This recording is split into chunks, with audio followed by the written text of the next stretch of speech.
Hello guys, welcome back to the channel. What's up? How you doing? Just wanted to show you guys another video. Let you know that I'm not racist. I don't just work on diesels. In fact, I don't just work on trucks either. Of course, you've seen a couple of those like when I've worked on my Durango, and you've seen them when I worked on, a couple other things, Jeep, whatever.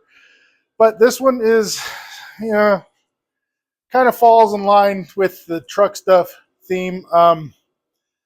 Some of you are going to hate me for even considering this to be in the truck realm, but whatever. So without further ado, let me go ahead and flip this thing around, show you what we got, and then we're going to show you what we're going to do. So a buddy of mine reaches out to me and says, hey, my Gladiator needs a new set of shoes.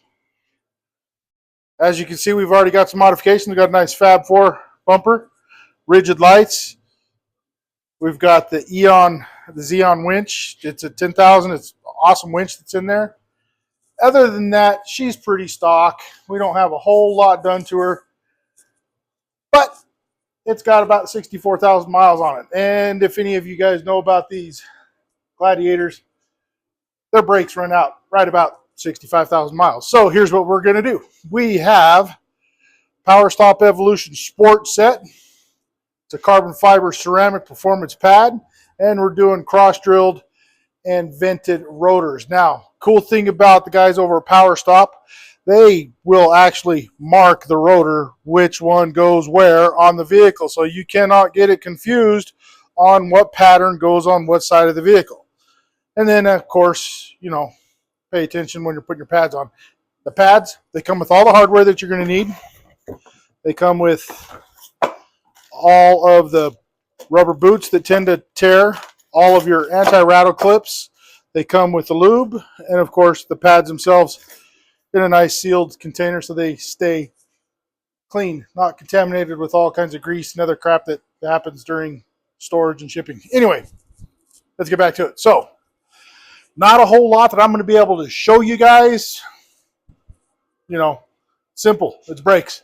We're not replacing calipers. This is a factory set that's going back in here. Factory OEM spec. Not factory set, of course, because they're Powerstops and not Mopar, but they are factory spec. So I'm going to go ahead and get this thing jacked up off the ground, get the tires off of it. Then we'll start, compressing calipers, and I'm going to do them one at a time. So I take one apart, compress caliper, put the new parts on there, move to the other side, so that when I compress the other side, it doesn't move back for this caliper, and you inadvertently shove a piston out of a caliper. That makes for a very bad day for you. So anyway, a couple little stupid steps that we take in the middle of that to protect ourselves through the process, and there we go. I'm going to go ahead and shut up and get going on this so you guys can see. Hold on.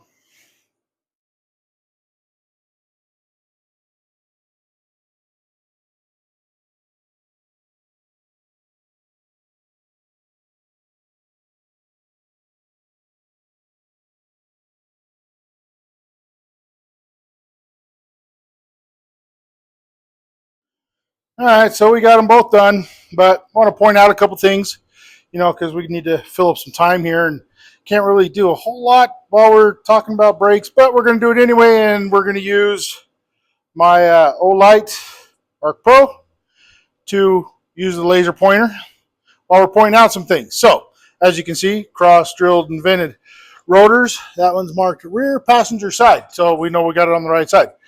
Now, when you take these off, you notice that I just hung the caliper off of the brake line, and that's because those things don't weigh a lot. But now when you get into the trucks where the calipers are way bigger than what these are, you can't just hang them from the brake line, because you've also got that wheel speed sensor harness that runs right there with it as well. But here's what I want to show you. Those keepers right there, these little guys right here, they'll hold the two together.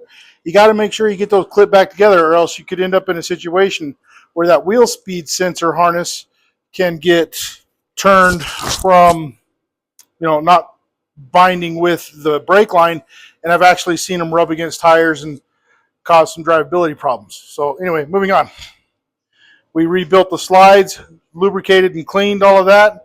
We wire brushed out the caliper mount for the wear pieces that go in there, the anti-rattle clips. Got everything good to go. And we are good on both sides. As you can see, let's look at the other function of this here light.